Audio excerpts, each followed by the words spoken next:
Hey guys, Joe Miles here with Osseo Gear. This is the Mission Whitetail podcast. We're going to be doing a deep dive into what it truly takes to kill these mature bucks. We're going to step outside the box and look at the why for gear, tactics, training, and more importantly, the mindset from over 35 years of chasing these magnificent animals all over North America. Thank you for following along and welcome to Mission Whitetail.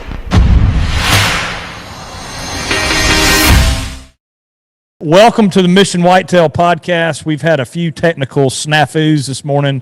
It's all my fault, 100% of it, so I will take 100% of the blame. Yeah. We've got Ben Rising with us today with Whitetail Edge.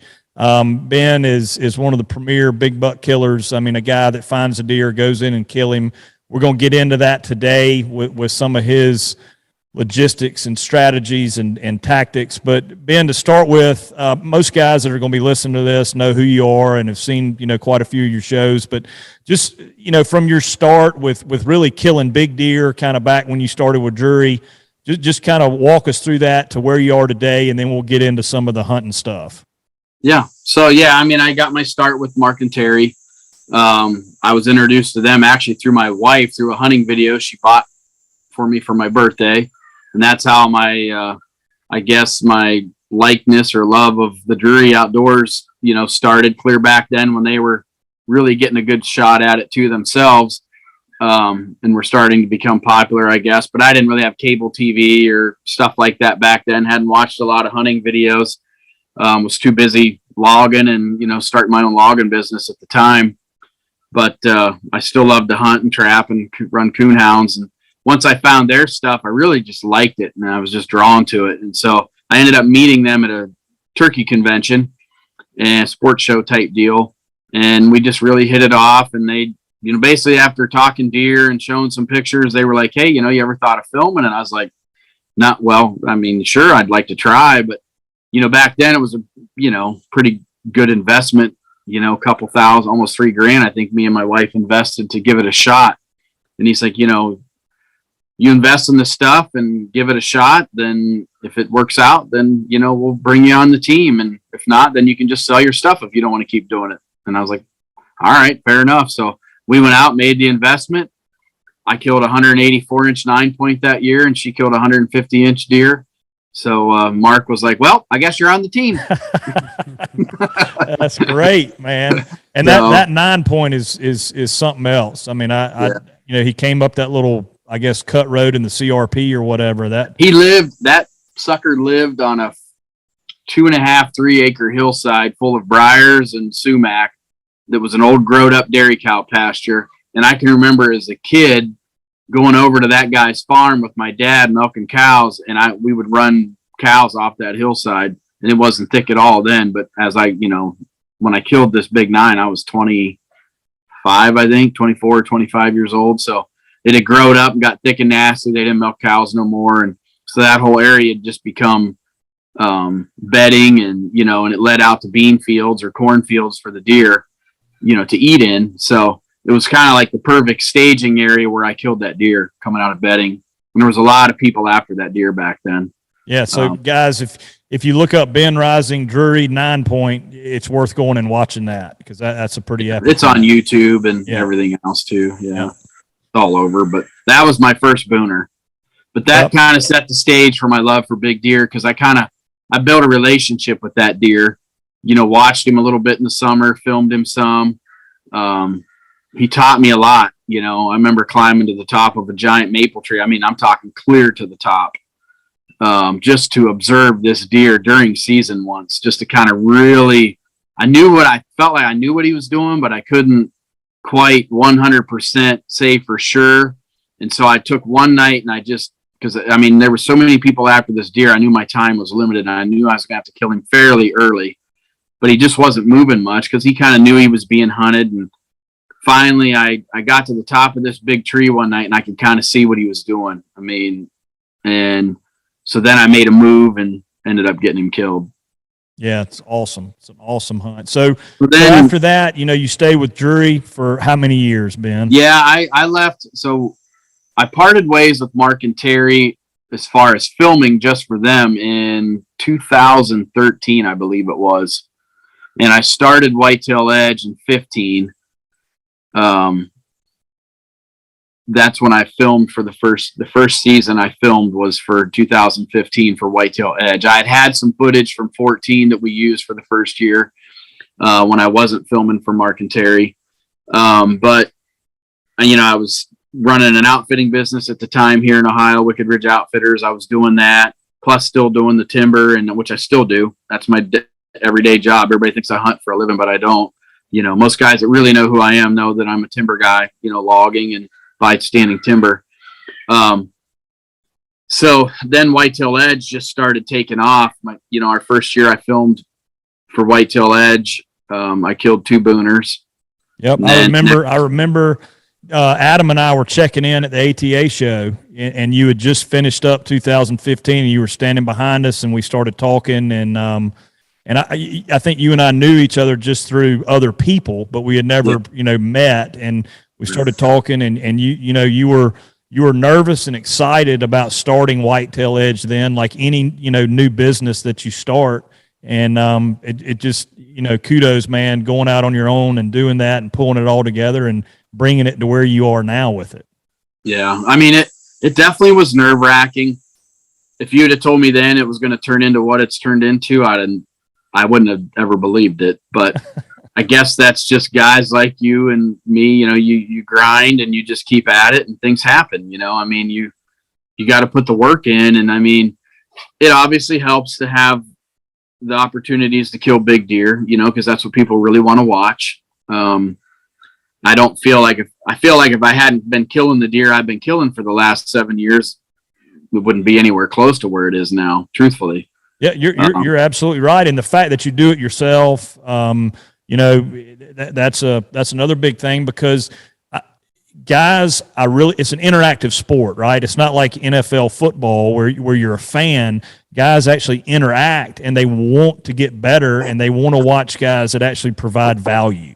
And I'm not putting words, in your mouth here, but the uniqueness of what you do is that you're not some guy that has a 5,000 acre farm in Alberta or Iowa. Everybody always says Iowa, but some 5,000 acre farm in Illinois that's heavily managed. I mean, you're finding leases, you're finding permission spots, and then you're finding these big deer and going in and killing them. And most everybody could do what you do. They could do it or do what we do, right? Absolutely. And I mean, like, this past year was the first year I ever killed a buck on dirt that I actually owned. Yeah. I mean, that's it. And it's not a 5,000 acre farm. It's a big farm, it's 300 acres, but me and a buddy own it together. I'm not the only one hunting it. All the neighbors hunt.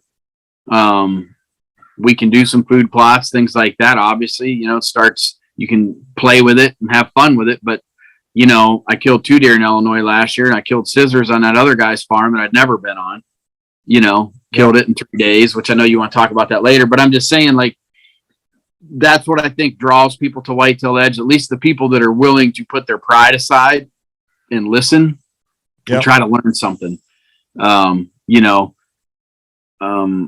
We get a lot of those negatives that are like, well, if I can hunt where you do, but people don't realize where I came from and what I hunted to get to where I'm at. Everybody, just like Mark and Terry, go back and watch some of the videos from 1998. Those guys were pounding 120s. Yeah, right. I mean, like, we all just evolve. Like, that's what these younger people don't realize that are on Instagram and Facebook and that follow us, and they make these stupid smart ass comments. Yeah. Like, well, go back to when Ben Rising was 24 years old, and watch what I was doing. And I've just evolved, you learn. Yeah. There's trolls, it's just unbelievable. It doesn't matter what I'm sure you put out. There's a small portion of people that just, they really just don't get it. They want to be jerks. They want to have negativity. And quite frankly, I feel kind of bad for them. I do too. I do too. And I mean, I think too, because, I'm a man of faith, and, I'm not always the best example of a Christian. I mess up, I cuss, I guess you'd say I'm a country boy that loves Jesus, but I'm not afraid to profess my faith, but I'm not always the best example. I understand that. But I also feel that God has kind of directed me in a sense too, to where I can use this platform and kind of help people. And, and I have, we've had some great experiences through Whitetail Edge on that side of things that have been just even more important to me than even killing big deer. But that's a different subject. But, these people, I think what it is, and I think somebody told me the other day that they were reading, I think it was a book that Cameron Haynes had wrote, and he was talking about the haters and the people that make the comments. And he goes, the reason they make those comments, he said, is because I make them feel like crap about themselves. And it's the truth. Like, that's typically what it is. It's people aren't happy with themselves, or they're not happy because they can't do what he's doing or you're doing or I'm doing. But they could if they would put their mindset in a different direction. And, that makes a lot of sense. And I think that's where a lot of the negativity comes from. It just comes from people that are upset about it. And, or I get the comments, well, I don't live where, well, then move. Yeah. Right. Exactly. Then move. I don't have 5,000 acres in Iowa. Well, if that's what you want, switch professions to where you can afford it. Go to medical school, become a doctor, become a lawyer. We live in America. You can do whatever you want to do. Yeah. I moved, 15 years ago to where I'm at now. I only moved 2 hours, but I moved 2 hours literally because there was more timber here and the deer were bigger.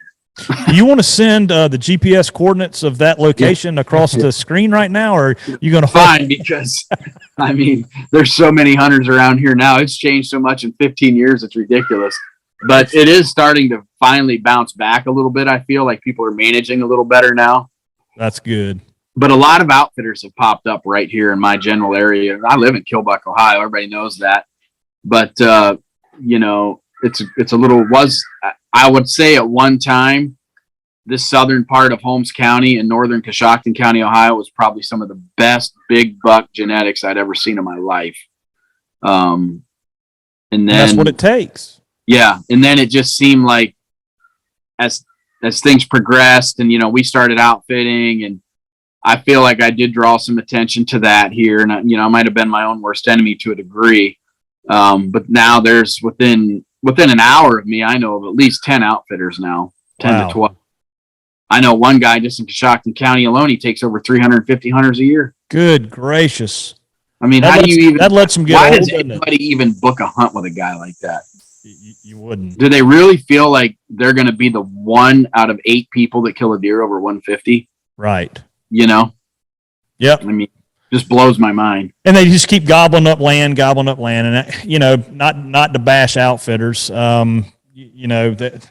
a place. Well, there's some real good ones out there. Yep. There really is. But that's what I'm saying. People really need to do their due diligence when it comes to picking an outfitter. For sure. How many people do you take? What is your ratio of opportunity? Not just, and then how many farms do they hunt? Like, some of these guys, they make these poor people hunt the same farm all week long. Yeah.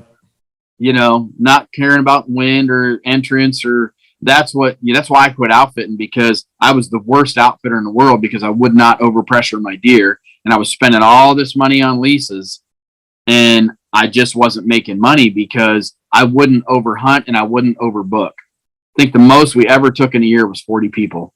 Yeah. And I was just overwhelmed. And I felt like I was just hammering my deer. And I had 7,000 acres at that time. And I still felt like I was putting too much pressure on the deer. Yeah. And my opportunity rate then was, what did we figure out? The last few years we outfitted, I think we were at like a 38%, 40% opportunity, on big deer, like deer over 135 plus. Mature deer. Yeah, but so many guys just melt. They can't hit them. They, don't know how to react when they get a 160-inch deer in front of them, But it was fun, but it got to wearing me down, and it was just not worth it, because as a business guy, I wasn't doing a good job because I was spending all this money, and we were just turning money. Yeah. So finally, I just like, what? That's when I turned my shift to the filming 100%. And I said, I'm either going to make it or I'm not. And I'm going to give it up. It was a bold move. It's a very bold move, and the show's got huge success, huge following. I mean, you put the Scissors buck. Anybody that wants to see it, go to Whitetail Edge, and you can see the Scissors buck hunt that we'll talk about in a minute. But let's we do this. We try and do this with all our guests because we are trying to bring value and talk about equipment that guys like you use. Walk us through your bow setup, your broadhead, your arrow, your sight. What do you tell? I'll just fire some questions at you. How's that sound? Well, just hang on a second, because you're just sitting. Actually, my bow sits here because I shoot it in the mornings. But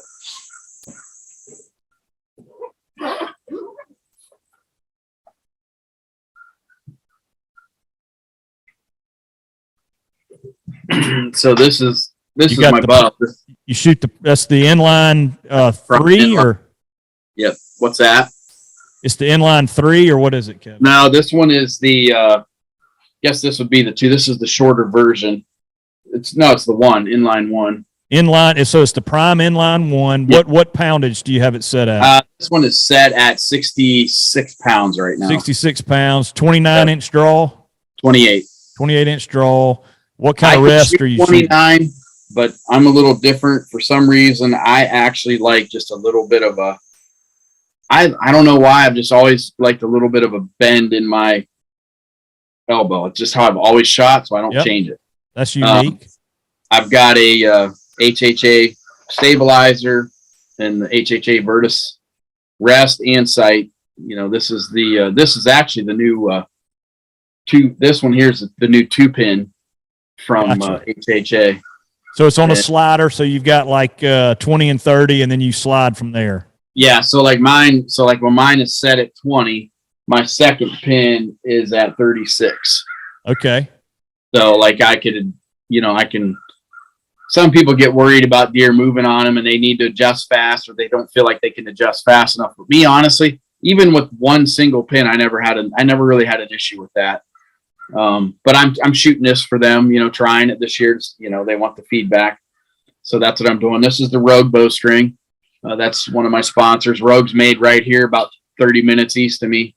And when you put a Rogue on your bow, it'll increase the poundage of your bow instantly by about 3 to 4 pounds. Wonder why that is. Because they're so pre-stretched and they are wicked freaking strings. It's amazing. Like, it's crazy. I mean, I've never had a bow that it didn't increase the poundage on the bow when I put the string on. How about that? It can be set at, you can take the original string off and say your bow's at 65, maxed out at 65 pounds. You put one of these on, then you put it back on the scale. It goes to like 67, 68. It's pretty insane. So new strings, new cables. Yes. Yeah. All right. What about your arrows? What arrows do you like? Well, I was shooting Black Eagle for a long time, which they're a great arrow. Those guys have a good company. But, and I was sponsored by them, but, and I'll just be straight. I'm not a guy that hides anything. I just didn't feel like I got any love back. I mean, it was just kind of like, you'd kill all these deer. I mean, how many booners did I kill using their arrows? And I think they posted like 2 pictures in 6 years, and like, I want partners that get behind me and, but they don't need it, I guess. They're a huge company. So I guess that's just how they felt. So it's fine. I'd send them an email, want to talk to them, and wouldn't hear from them for 3 months. Wow. So I just didn't feel like they valued my relationship with them. So, and that's fine. I mean, Randy is a great guy. He's busy. Probably wasn't even him or Jason. They just busy people. So I just felt like, well, I'll move on. So I actually don't have an arrow sponsor right now. But last year I shot FMJs by Easton. Okay. But we do have something in the works right now coming up the pipe. So I will be shooting, but I don't know that it'll be this fall yet. But I do have somebody that's really wanting to work with us on arrows. So, and then your Mega Meat broadhead, G5 Mega Meat broadhead, we tested those out with some shoulder blades and stuff. That's a really good head, really well built. Those guys are superstar engineers with stuff they build.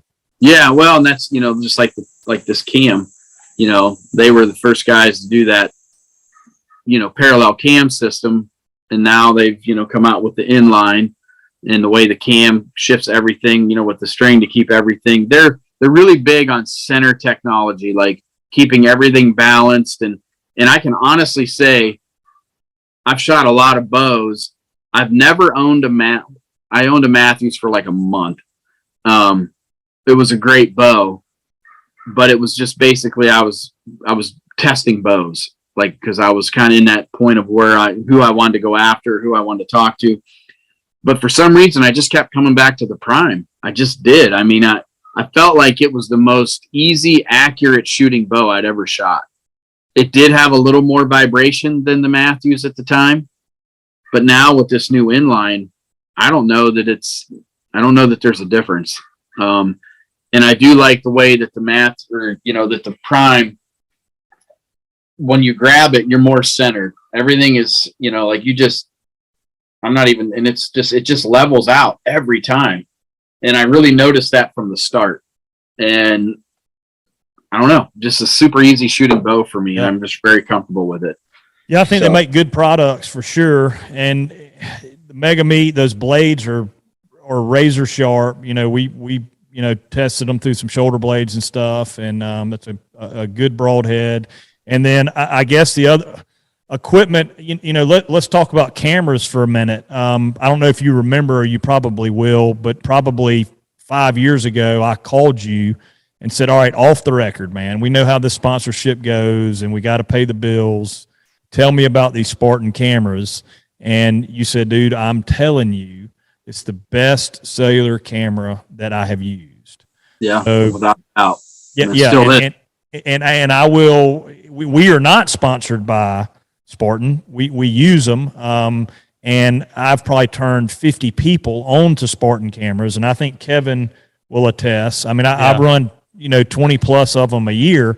And we get like 100 of them shipped to our shop. So. Yeah. I mean, it's unbelievable how many, guys we've spread the word to, but the Spartan cameras are, and that's a testament to, some guys are going to watch this and go, oh, Ben's talking about the Prime. He's talking about the Road String, the Cobra Release. He's just pimping his sponsors. But let me be the first to say, big bucks are too important to you, too important to me to use something inferior that's not going to let you get the job done. Oh, absolutely. I mean, I've turned down so many opportunities to make money. Seriously, I could make, and it's probably foolish, but I just don't want to be that guy that pushes something to my viewers that I do not believe in. Yeah. I mean, I literally had a camera sponsor for a while. We were starting the relationship and I hated the camera. I hated it. It just didn't work. I mean, it couldn't rely on it. And so I didn't even go any further, politely declined, and, we discussed it, and left on good terms. They understood, and they were going to try to work on it. I don't know. I've never used it since, but just had too many issues. And I just didn't feel like for any amount of money or any amount of product that I felt like I could look at my viewers in the face and say, this is the best camera. Yeah. And that's the thing, is that if you're not killing a big deer, if you've got a broadhead that malfunctions, if you've got a bow that you can't shoot accurate, and it causes you to not be as successful as you need to be, then you don't have a show, right? So people, you're pimping the sponsors, but at the same time, you have the opportunity basically to use whatever you want to use. Yeah, and part of the reason that like the Dead Meat and the Mega Meat come out was because people like me, T-Bone, people like that shoot G5 were giving them feedback on like the Havoc expandables and things, and some of the things we didn't like about them. They were a great broadhead, super tough, sharp as crap, but there was an issue with that collar at times that one blade sometimes would not open up right. And, we realized it, they realized it, so they went to fixing it. And that's just where, and I think they've even fixed that, but that's where the Dead Meat and the Mega Meat collar came into play. And now I feel like it's one of the best systems I can shoot, because I just don't usually have to fool with it. Yeah. Once in a while you can get a pack that has them plastic collars where the blades might snap in a little loose, but typically a simple phone call, they'll send you more or something, but I haven't really had that issue. I know you said when you'd called me about that, but I think it was operator error on my part because it was the Really? first time I fooled with them. And after we got done with our test, Kevin fooled around with them more. And I think what we were doing, we weren't pushing the blades in far enough. Yeah. oh, gotcha. Either that or we were pushing them in the wrong way and it was messing up the plastic. But we figured it out. Yeah. I mean, you Gotcha. know, good head. Yeah. All But right, no, they so- are a great head. And I mean, they leave massive holes in deer. And I mean, like, that's one thing where I'm really, and you know, Mark Drury is the one that sold me on this,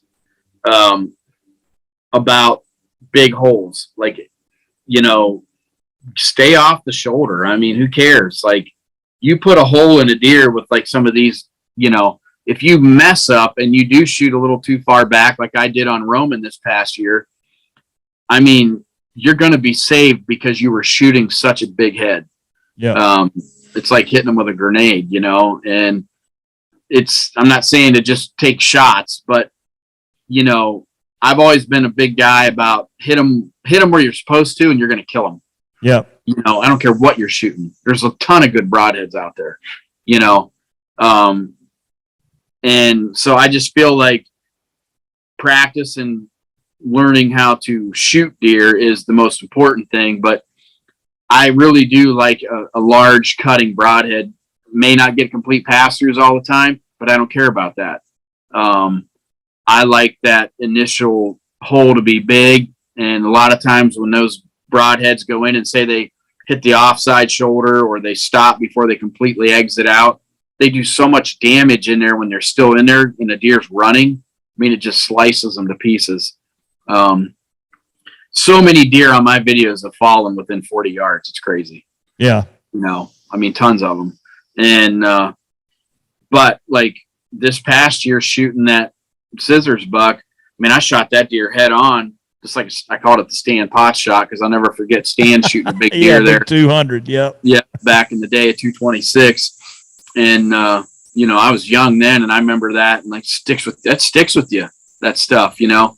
But that's a shot you really got to know how to take. But I mean, that arrow, that big 2 1/4 inch cut went all the way to the hips of that deer in the back. I mean, it poked out his hip. I mean, it's crazy. Well, that's a good segue into scissors. Let's unpack that. You know, I actually watched the entire video, or maybe you and I watched it yesterday or the day before. We were watching a little bit yesterday.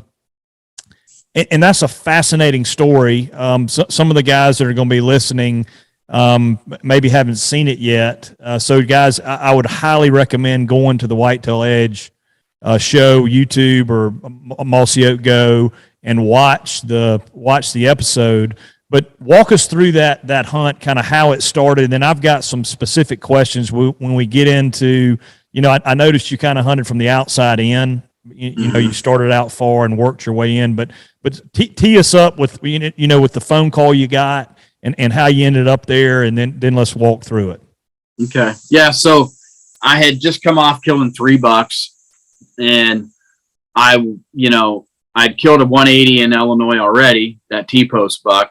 So then I went to Kansas. I'd killed in Ohio, went to Illinois a day later, killed that 180. Then I went to Kansas, killed in a couple days. Then I was kind of like, didn't know what I was going to do, because the farm that I own, I didn't have a big buck that I wanted to shoot. There were some call bucks that I would go after for sure. But, I'm only saying that just because we had a guy comments that said, must suck to own 300 acres and not have a big buck to shoot. Well, the dummy didn't realize that I'd already killed a 180 if he'd watched my show on that farm. Right. You know, so that's the dumbness that you just get so sick and tired of dealing with on social media. I mean, literally, it makes me just want to like block, like just quit all of it, because I don't like to see it, you know. It's not crazy people take quitting. the time out of their day to do something like that. I know, like and I don't mean like to literally quit doing the filming, but the social media is just like, just wears you out. Like, but you have to interact with everybody, you know, that's, you know, because I really appreciate my fans. Like the positive comments are what Like, and we get way more positive than we do negative, but it's just something like that. A guy doesn't take the time to do his research and makes a smart comment because he doesn't own a farm, and he likes to make, well, it must suck to have that and not have a big deer on it, Well, but anyway, so I kind of didn't have a giant to hunt, and which was fine. I mean, I didn't care. But I got a call from a guy who owned a really nice farm north of my farm, about 30 minutes. And he had only owned it about 4 years. And he just he's a smart guy. Ryan just was like, man, I've been seeing what you've been doing. Guys were telling me about you. So I've been starting to follow you. And I just watched what you did in less than 8 days, killing all these deer. He goes, I've got a deer on my farm that virtually nobody's been able to kill, for years. And he's a legend in our neighborhood. And he goes, everybody's got intel on this deer, but nobody's been able to kill him. And he's like, you come up and hunt this deer and kill him, even if because I want you to tell me how to hunt my farm. He goes, I feel I'll learn more by doing that than anything, which I kind of thought was pretty smart, Yeah. So I took him up on the offer, and, I'd even thought, well, like maybe I should just tell him how to hunt this deer, but he's like, no, I want you to hunt it. You hunt it like you would, because that's how you're going to tell me how my farm should be set up. And so we just went after it, went up, met the guy, super nice guy. And now we're really good friends. And I mean, we text all the time, and it's funny how those relationships get built. And the coolest thing is after I did kill the deer, I mean, you're always worried, like, is this guy really going to be happy that I just killed his deer? Right. But like dude, you watched the video, like you saw it. I mean, oh yeah, dude, he was as happy as you were. Yeah. I mean, he was jacked. Like, there's no denying. And that was all real. Like, I mean, the dude was truly just genuinely happy that I killed the deer. So you get to the farm, you've seen aerials, but that's it, right? You've seen aerials. I've never stepped foot on the farm, just looked at aerials on the way there. Obviously picked his brain a little bit about where scissors had been picked up on trail cameras or sightings. And, but at that time of year, being November, sometimes that don't mean anything, So we started on the edges just to see if we could lay eyes on him. When you say that, you just went in and hung where you could really see a long way. Yes, observatory position with possibility of killing. Like, if I could see him crossing the CRP field, then maybe if I saw him, I'd be able to rattle to him or call him in, get a shot. But I also set up in a spot where I felt like deer were going to travel through, but yet I was still watching a lot of country. And so that's how I started out, an evening and a morning in the same spot. Did not see the kind of activity I felt like I needed to see to make me feel confident. So then we started our way into the timber a little bit, eased our way in some at a good travel corridor, and like where a bunch of trails met, had a bunch of bucks by us, some nice bucks, but not him. Yeah. And hunted an evening and a morning there too. I figured I'd give it a shot at both, and just did not see what I felt like I needed to see that made me feel like he was there. And the way the other bucks acted, they were too comfortable. Mm-hmm. Didn't make me feel like he was in their roundhouse, because they wouldn't have been acting the way they would if this big old boy they weren't nervous enough. Does that make sense? So when you sorry to interrupt you, but when you were looking at the map, were you going, okay, I want to start here, but I'm thinking that this spot on the map, this real thick, dark timber, whatever it may be, is probably where he is, but I want to ease into there. Was something like that going through your head? Well, I mean, there was definitely different aspects of the property that I were like, this could very well be where he's at. But again, it was that part of November where these deer on their feet, they're walking around, he could be a mile away, you know? So my goal was to try to find where I thought he was going to be when he was on the farm. Because even Ryan, the landowner, said he didn't think he lived on him all the time by any means, if at all. So, because I think the one neighbor had a lot more pictures of him over the years than Ryan ever did.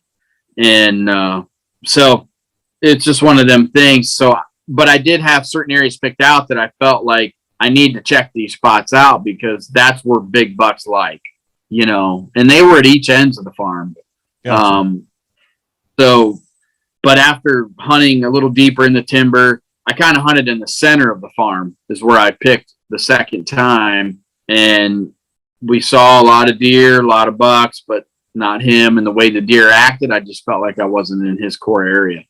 Gotcha. So that's why we shifted one direction, started walking. And then I was putting cameras up actually on stuff that made me feel like, okay, if he's, in case I had to come back, because we'd been on the road a while and I was going to have to go back home.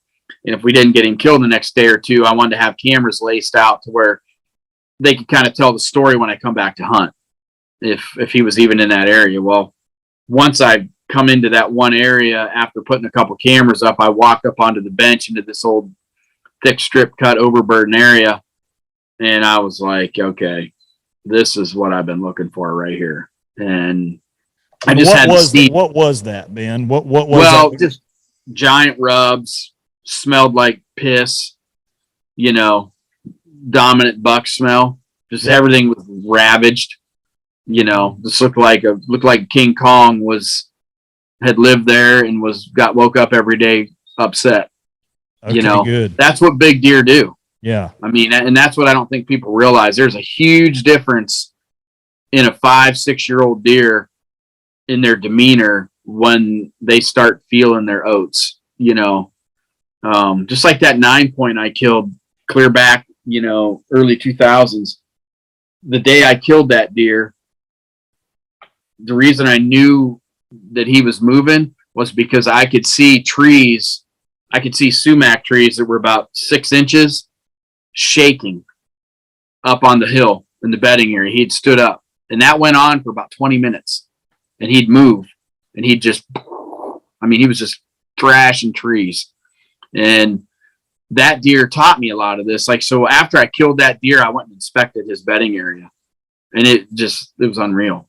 I bet I counted 50 rubs within a quarter of an acre. And I'm talking aggressive, and stunk, scrapes everywhere.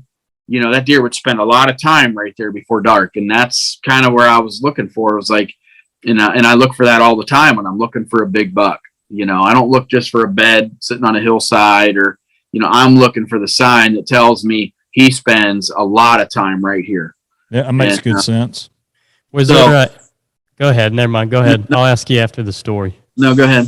Were there terrain features or something where you found that bed, or was it on a it was a hill, bench. A bench? So it was a bench. So we had come up from the creek bottom from the big grassy swampy area. When I was walking the creek looking for deer crossings, and then I was going to follow them into the thickets to see what I could find. Well, this one trail led us up into the thicket, and then I didn't even see a deer trail going up to this thicket. I just saw the bench on the aerial, and I'm like, I need to check this bench out, because what I've learned in some hill country, a lot of bucks like to live on that upper third half of the timber, top 3/4, just below the top, but not quite to the top, but not to the bottom, in the fall. Summertime, they love to be in the bottoms where it's cool. But so I just told Javen, I said, you just wait here. And I just climbed up the hill and I walked right into it. And I was like, whoa, for all I know, we might even run him out of there. I don't know. But I just stopped, and I was like, I felt like I was kissing my sister on the lips or something, because I just felt like I was in territory I shouldn't be, and I told Javen, I said, this is it. This is where he's at right here. I said, we're going to kill this deer right here. And so go ahead. Where'd you set up, or what made you pick the tree you picked? Well, I was very limited on trees, but I wanted to have, I knew instantly I wanted to actually access this the same way I did getting in there. I wanted to come in from the bottom, from the creek, and climb the hill and have my stand set right on the edge of the hill, like the bench. So the bench was like this, and then it went like this, and then up again and out to big ag, big locust thickets and olive bushes and all that, probably acres of that up here. And then it come down to this bench, and they were running this bench, and he was bedding around this bench, making all this sign. And then it dropped off from there down into the grassy swamp.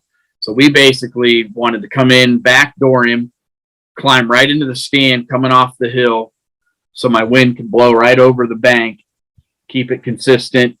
He, figured he'd be coming back down working this bench at some point. And that's how we caught him. We actually caught him the next morning, then up a little higher, coming back off those big ag fields, pushing does around. It'd be my guess is what was going on, but I don't know, but we could just hear him up there carrying around. We could hear some bucks, grunting. The does were blowing. They were nervous, and most of the time does just don't blow at other deer if they're not, if they're being harassed or like, little bucks or whatever. They don't really do that much, but I have seen them when the big breeder buck is around, they'll do that, especially if they're not quite ready. And so I could just tell by the grunt I heard and some of this, I was just trying to envision everything that was happening ahead of me the next morning of what was going on. And that's how I was like, I think he's up there, but we just got in there early the next morning, backdoored him, come in there, and it just worked perfectly. Did you call? Did you do any calling or anything like that Well, once we knew he was up there, I tried to grunt a few times with the extinguisher just to see if I couldn't pull him down, but he wasn't leaving those does, or the action was going on up there. But I knew, I'm like, all right, I'm in his core. This is all his sign right here. Because the night before we'd hung and hunted. We never left the woods. We hung them stands, got in there, hung the stands had them hung by 11:45, and we hunted the rest of the evening till dark. And we saw 4 mature bucks that evening. But every time they'd get on that bench, they wanted to use that to get through there, but they were just kind of like, they were looking for him. Yeah, like, oh crap, I just got to get through here, before Scissor sees me, Yeah. And so they just had that feel about them, and so then I, just decided that this is where he's at. And so then I grunted. He didn't respond, and I couldn't see the deer. I could just hear things going on up there, and he didn't respond to that. So I gave it a little time. I grunted some more, made some like guttural, like a buck chasing a doe type grunts. And then I took the horns, the black rack, and I just, kind of started out slow and then got aggressive and then just stopped. And I'm like, if he's as dominant as I feel he is, he'll walk away from that doe for a few minutes to come down here and see who is in his bedroom, and that's exactly what he did. I mean, I'll be darned. I heard the sticks start cracking, and like, I actually think what he did is he busted a couple trees off quick, and then, he come down the hill, and he come in, as you can see on the video, he was looking hard. Yeah. He wanted to know who was there. That's awesome, man. And the cool part, the icing on the cake is, you shoot him, you hit him perfect. You turn around to the camera and he loops around behind you and dies right there behind you on camera. That's nuts. Yeah. As soon as I shot him, I looked at the camera and I'm like, we just killed the giant. You know what I mean? Like, I knew the shot. I mean, I saw the blood explode the second I hit him, and then he died like right there. It was pretty awesome. But a lot of people, what they don't see, because we didn't film it, but where he stops, he couldn't go any further. That's where the ravine was. Like, I mean, he could have, but he'd had to walk through a bunch of thick olive bushes to get down there. So he was going to do one of two things. He was either going to bolt because he was going to pick me up eventually, or, so like, he was either going to do that or he was going to turn so hard and go the other way that I wasn't going to get shot. And sometimes when you grunt them or you blah them to a stop, they can freak out on you. So it's always especially that close, you don't know how to react. But I knew I had to make a decision, and so I got him to stop, because what I didn't want him to do was come right underneath my tree, because then he'd been gone, never got shot. Yeah. So I stopped him where I did, so I could get some kind of shot. And I had been drawn, as when you see him in the video coming down the hill and he crosses a little ditch, with his nose on the ground, I drew right then. And I waited that whole time because I knew once he got in my roundhouse, I'd not be able to draw because I was so low in the tree. Yep. That he'd pick me up. So when I was already at full draw for probably 50 seconds before, 40, 50 seconds before I stopped him. Yep. And that's one of the keys too. Like so many people, I think that's what separates killers from hunters is knowing those things and knowing when to draw. Yeah. And that's not something you can tell anybody. That's from years and years and years of experience. Yeah. And so once I stopped him and you can just see the look in his eyes when he looks up, game over. He's like, dang it. Yeah. Ben, when you were looking at the aerial map and you said you picked out a couple spots where you knew a big buck would live, what did that look like? Were you looking at like the different edges you could tell in vegetation, or were you looking at like topographic features? Well, both? Kind of a little bit of both, but obviously I take water and food into consideration and then look in between them. Where are these deer going to be drinking? Where are they going to be eating? I don't think people give credit a lot to water, especially when the deer's rutting. They need to drink or just live in general, especially in hill country. Water is super important. Some of the flat country areas, like where you guys live, there's water everywhere and they're in the swamps. So that's not that deer can stand up and he can get a drink about anywhere, any direction he goes. That's not always the case in the Midwest. But I like to take, like this farm had a creek running right through the middle of it. So I felt like that was a great place to find the sign and then follow it back from there to figure out where to go, And that's how you usually start. You'll find like a creek crossing or a field edge or something, and then find the sign leading into the thicker. It just depends. I mean, it really does. I mean, depends on the situation or like, how long I have to hunt or if I've been running cameras, have I not? But like when I used to hunt a lot of public land and stuff, those were the tactics I'd use. I'd find, because they got to cross those spots. Mm-hmm. So those are great places to pick up a big buck track or some serious activity and then slowly start to backtrack it to a spot. Because in a food source, there could be so many trails leading into a food source, but eventually they all kind of end up going and congregating in certain areas. So I try to find that quicker, Creek crossings. Yep. Yeah. I mean, that's a good point. When you were working your way in there, Ben, and you said you were putting out some cameras, what sign were you looking for? Is it like a combination of rubs and crossings or scrapes? Well, I was kind of putting them on the crossings at that point, there in a real heavy trail below that bench. So that's kind of what I was just looking for, really, because especially in that time of year, if the bucks are going to be following the does are going to be on those heavy trails anyways.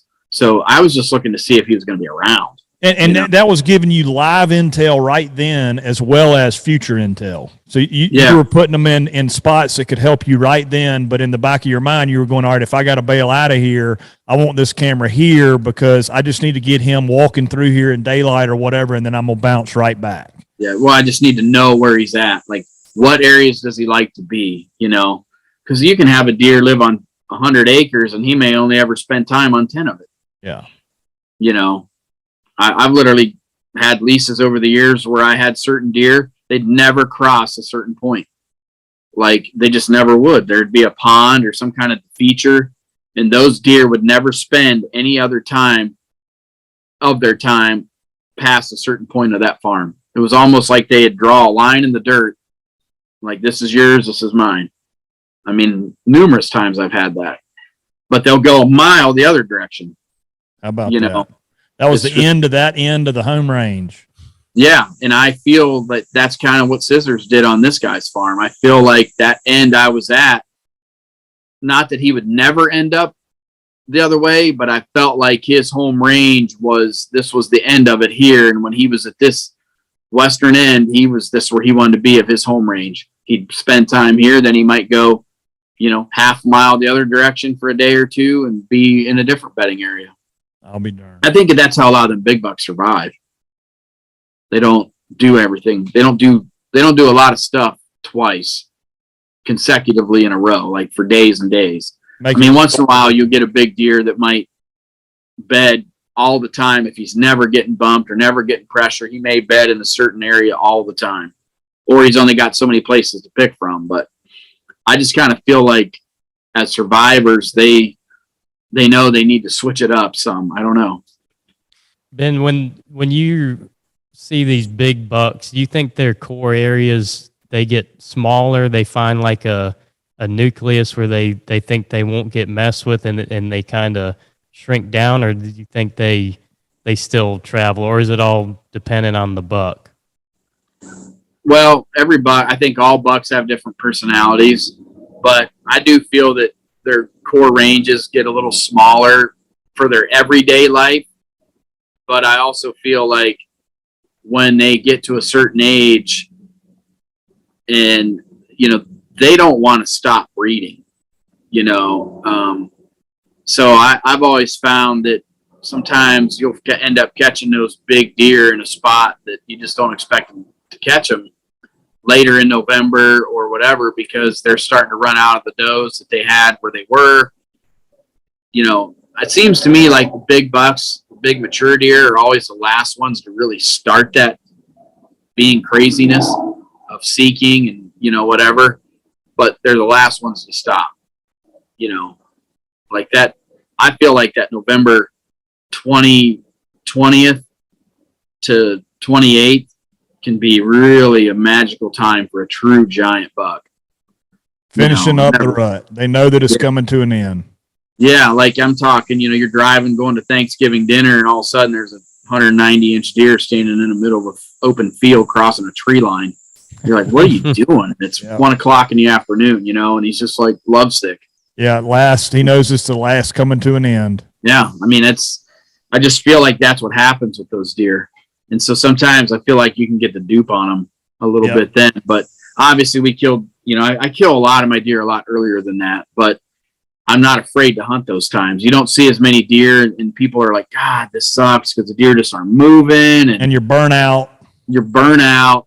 But, man, I'm telling you, all of a sudden it can just happen. Like a giant can be, so you got to stay positive. And, like I remember watching a video years ago of Jay Gregory back in, back in these early days of the juries when Jay was still filming with Mark and Terry.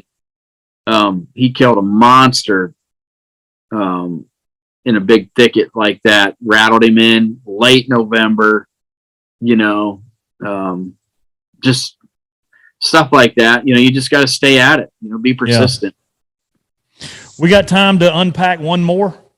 You got time, Ben? I got as much time as y'all want. Okay. Let's unpack one more, because I think guys really get a lot of value out of you walking through, or guys walking through the encounters with these big deer. Is there one that sticks out in your mind that you were playing the game with that was kind of I know the big 9, but another aha moment that you played the game with, driving you crazy, you finally figured him out and you got him killed? Is there, you got another example like that, or just unpack another one of your big ones and how you found him and ended up killing him? Scrape Master, a deer I called Scrape Master. He was a tough deer. He was an Illinois buck, scored 183 gross. That's a great hunt, but that was a grinder. We were out of state. And it was just one of those things too, where you got to grind. Because like them deer, sometimes they're just not there. They get up and they leave and they go somewhere, and you can put all the time in the world you want in the stand, and they're just not there. It's not because they're not moving or you're doing something wrong. Sometimes they're just not there. And he was that deer. He challenged me mentally because I only had so many days to hunt, and I needed to stay after that deer to get him killed. And I felt like we were chasing a ghost, because I just felt like he wasn't there. We weren't getting the pictures. We weren't getting the sign. And all of a sudden, bang, I get his picture back on a scrape, and we killed him the next day. So moral of the story there is stay after it. Yeah, just stay after it. And I mean, if you've got limited time, but I mean, I'm not saying burn out spots, but you can't, especially when you're out of state like me, when I'm filming, I have to grind, man. And like, that's what the guys that, you know, any camera guy I've ever had, I think they all feel like my persistence is something that, you know, they realize that that's part of my success, and that when I do get a big deer around, I just figure out how to kill it, you know, most of the time. And I'm not always going to be that way. I mean, I mess up, but of course. I have confidence in my abilities, and I don't think that's being unhumble or, you know, anything like that. But I feel you have to have a certain amount of confidence in yourself. So that's a controversial thing, and Adam Hayes and I were talking about the same thing, is cameras and putting them in where you're going to be hunting. And I'm a huge believer in doing that. Adam Hayes is a huge believer in doing that. And you just said you had a camera on a scrape. He showed up that day, you killed him the next day. So obviously you had cameras in the area that you're actually going to be hunting to get that live intel. Is that, would that be safe to say? Yeah, so like what it was it was a major hub scrape, like that all the bucks used. And I knew what it was I knew that if he would be on the farm, he would hit that scrape. I just knew it. That's why we called him Scrape Master, because the only time I'd ever get his pictures was on a scrape. And so I figured I got to have a camera there, you know, and this is going back to like 2016. And you know, cell cams weren't real popular then, you know, or there wasn't a lot of options. But, you know, it wasn't like I get his picture and I go running, and I didn't have a stand on that scrape. There was no good place to hunt right there on that scrape, but close. I was within 50 yards, but I actually didn't kill him working the scrape. I mean, I killed him. I rattled his butt in too, because he got on him and another deer were fighting, and he had busted up this other buck, and he was chasing that buck off, and I had rattled once or twice trying to get their attention, but I couldn't see him. But eventually he run that buck up out of there, and he was coming back to that core area, and I think he was going to go work that scrape, and then I ended up killing him, you know, on his way to it. Yeah. But we had moved at 9:30 in the morning, moved our stand. What time did you kill him? I killed him at 11:45. Okay. People be in the dang cabin eating Twinkies and ho-hos by then. And we had hunted every day, all day, for like 5 days, 6 days. That's brutal. Because I just knew he was going to come back at some point. He just so happened to come back at night, you know, and then I got his picture, and then we killed him the next day when he was back on the farm. I knew if he was on the farm, I'd get him killed, or at least get an opportunity, you know. Ben, when you're scouting these properties with these big bucks, and you know you're going to hunt, you know, that afternoon or the next day or whatever in that area, are you being cognizant of where you're walking, worried about laying down ground scent, or you're just worried about finding where he's coming in and out of there and catching him?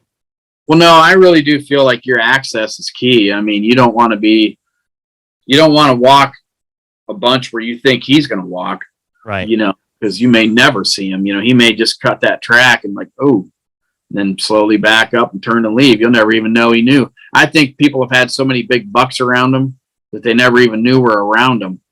I mean, I'm sure I'm guilty of the same. You know, I'd love to know the kind of deer that I've had around me that I never knew were even around me, that I didn't know left, you know, over the years.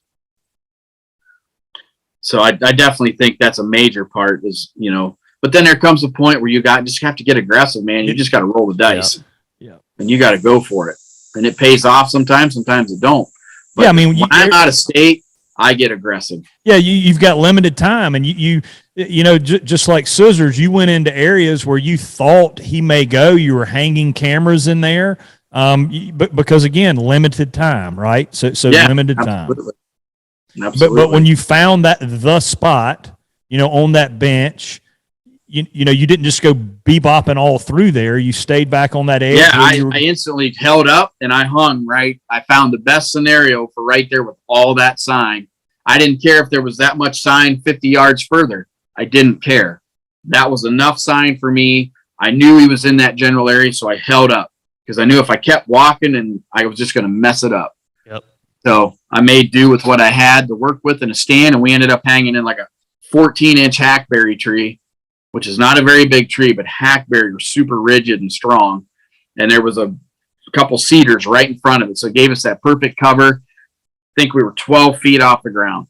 You got to be where you got to be. And I'm sure that if you hadn't have killed him there and you'd seen him, 100 yards out in front of you working back and forth, you'd have broken down and moved in closer. Yeah. If I couldn't get him to come to me or whatever, then yeah, we would, if we'd have saw some kind of activity that we needed to capitalize on, then we could have adjusted. Yeah. But I was going to take it slow until at that point, because I just didn't want to run him out of the farm if he was there, Yeah. Man, that's awesome. I know we all got stuff to do. We're over a little over an hour now, so maybe we can do this again in a month or so. Do a part 2. But really appreciate it, man. Have a great weekend, and I cannot wait to see you with that Mossy Oak Terra Gila ICO clothing with a 190 or a 200 in front of you. Yeah, I would like that too.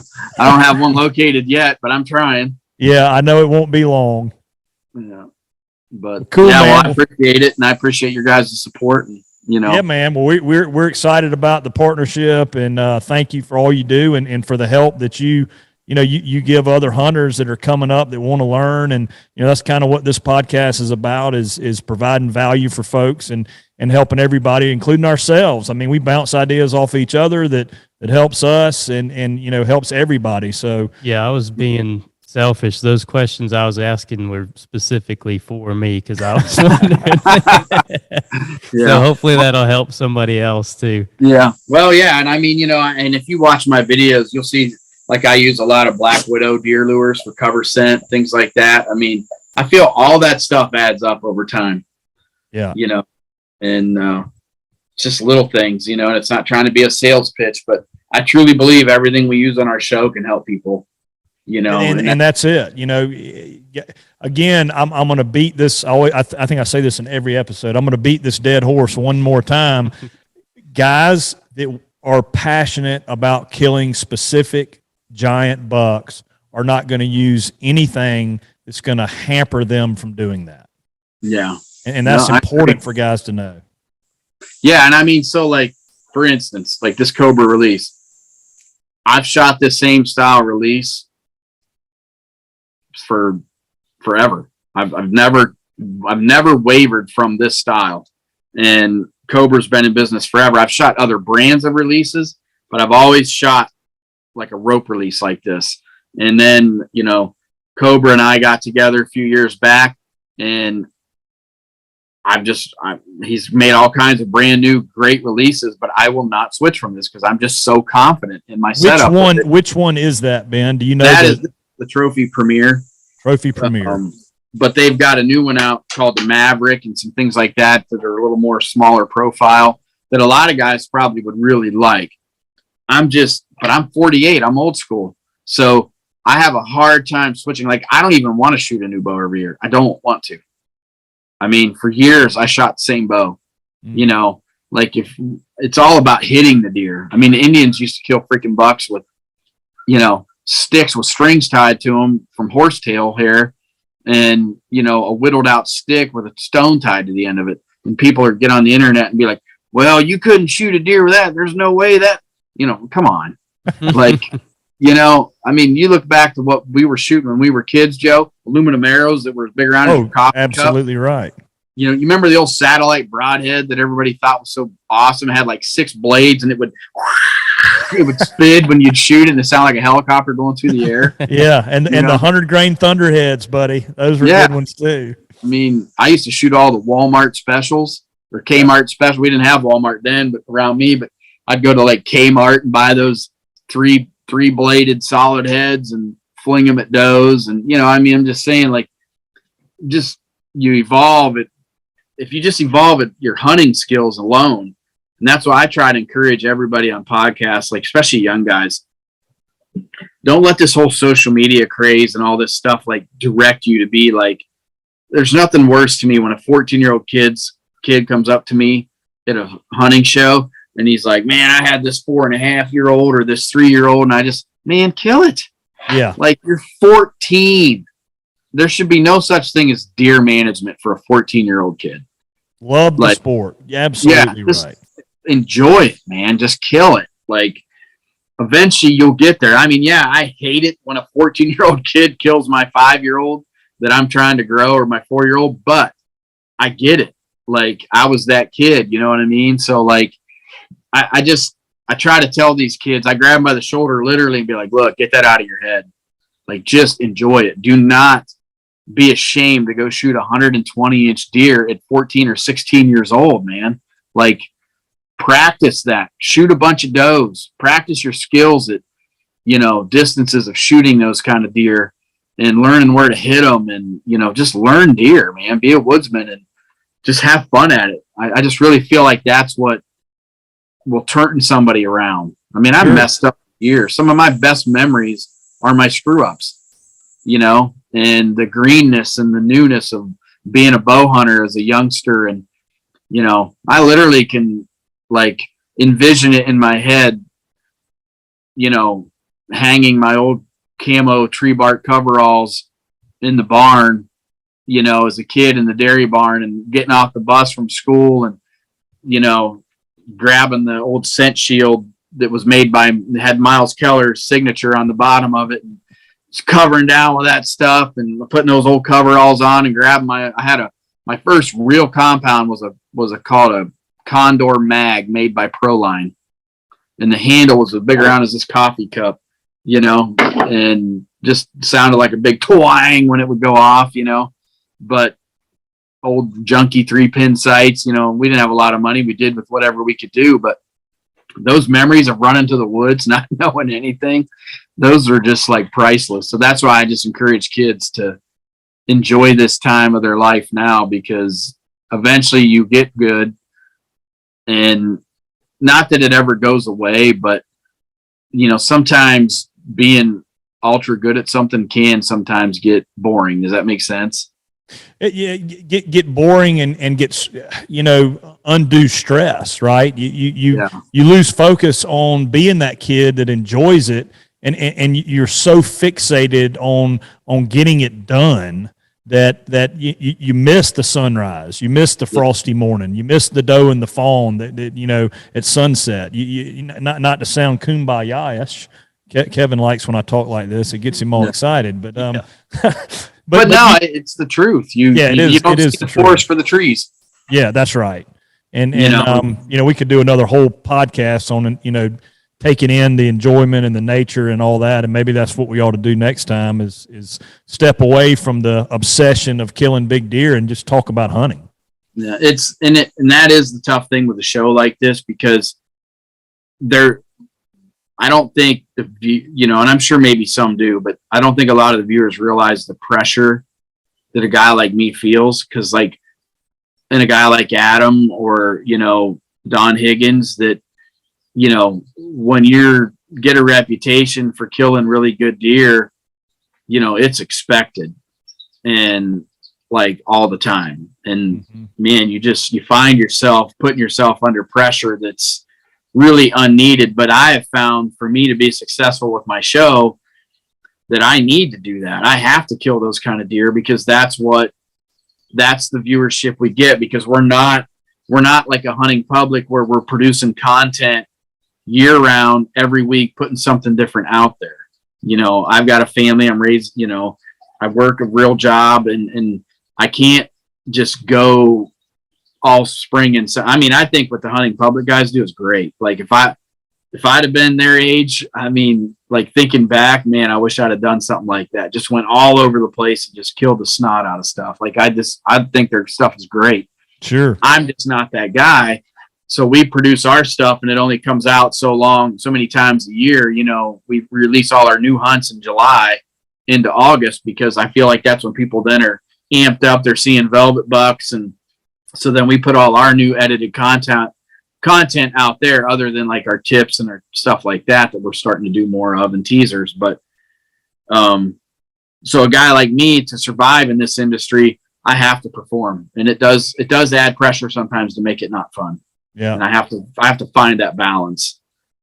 Yeah, and it's not easy to do, man. Well, again, thanks a lot, buddy. Appreciate it. Have a great weekend. Yep. Tell everybody I said hello.